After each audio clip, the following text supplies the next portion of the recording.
আল্লাহ যে সত্যি একজন রয়েছেন এবং আল্লাহ পৃথিবীতে অন্যায়ের বিচার পৃথিবীতেই করিয়ে দেন, এটি প্রমাণিত হয়েছে, এটি প্রমাণ পাওয়া গেছে।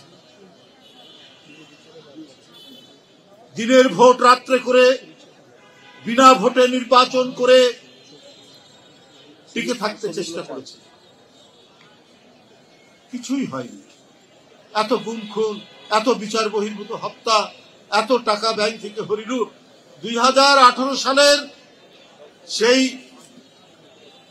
দিনের ভোট রাত্রে এইটি করার জন্য 8,000 কোটি টাকা খরচ করেছিলেন শেখ হাসিনা। এই টাকাটা কোথা থেকে পেয়েছেন? নিজেদের ব্যবসায়িক গোষ্ঠীকে দিয়ে চাঁদা তুলিয়েছে, ব্যাংক থেকে হাজার হাজার কোটি টাকা ঋণ নিয়েছিলেন। এইভাবে 8,000 কোটি টাকা, এর মধ্যে 3,000 কোটি টাকা যারা যে সমস্ত প্রশাসনের কর্মকর্তা, পুলিশ, গোয়েন্দা সংস্থা এই কাজের রপ্ত ছিলেন দিনের ভোট রাত্রে, তাদেরকে দিয়েছেন।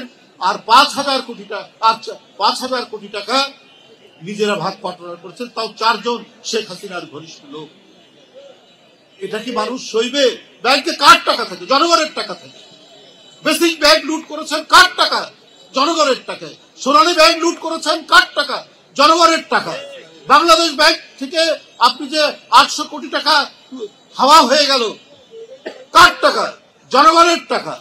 ইসলামী ব্যাংক লুটপাট করেছেন, আরে এর যে মালিক, যার কাছে মালিকানা দিলেন এস আলম, সেই তার যে গার্ড, তার যে প্রহরী, বাসাল্য করে চাকরের মতো, তারই কয়েক হাজার কোটি টাকা ইয়ে পাওয়া গেছে, প্রমাণ পাওয়া গেছে। এটা তো আল্লাহ কখনো সহ্য করবে না।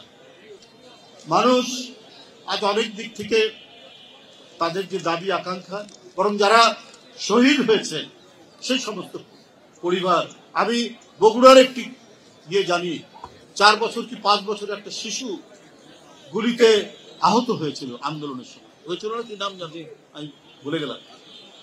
সেই তো এদের যে আহাজারি, রাতুল এর আহাজারি আল্লাহ কি শুনবে না? ঠিকই আল্লাহ শুনেছেন, এবং নিজেদের নেতা কর্মী দল সব ফেলে দিয়ে বাংলাদেশ থেকে নিজের বোনকে নিয়ে পালিয়ে গেলেন শেখ হাসিনা। যারা তার জন্য মানুষের উপর অত্যাচার করলো, ছাত্রলীগ, যুবলীগ, শ্রমিক লীগ, সব ফেলে পালিয়ে চলে গেলেন শেখ হাসিনা। এরাই হয়, এইটাই হয়।